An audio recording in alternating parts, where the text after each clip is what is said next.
মোহাম্মদ হাসান আরিফ। আমি জাতীয় কবি কাজী নজরুল ইসলাম বিশ্ববিদ্যালয়ের 19তম ব্যাচের এবং ফিল্ম এন্ড মিডিয়া স্টাডিজ বিভাগের 10ম ব্যাচের একজন শিক্ষার্থী। আমার বাসা কিশোরগঞ্জ এবং আমার কলেজ ছিল গুলশান কলেজ। আসসালামু আলাইকুম ভাই, আমি মোহাম্মদ হাসান আরিফ। আমি জাতীয় কবি কাজী নজরুল ইসলাম বিশ্ববিদ্যালয়ের 19তম ব্যাচের এবং ফিল্ম এন্ড মিডিয়া স্টাডিজ বিভাগের 10ম ব্যাচের একজন শিক্ষার্থী। আমার বাসা কিশোরগঞ্জ এবং আমার কলেজ ছিল সরকারি গুরুদয় কলেজ।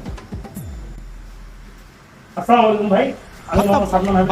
আমি জাতীয় কবি কাজী নজরুল ইসলাম বিশ্ববিদ্যালয়ের 19তম বর্ষের 16তম আবর্তন। আমার বাসা ভাই পঞ্চগড়, আমার কলেজ ছিল মকবুলা রহমান সরকারি কলেজ।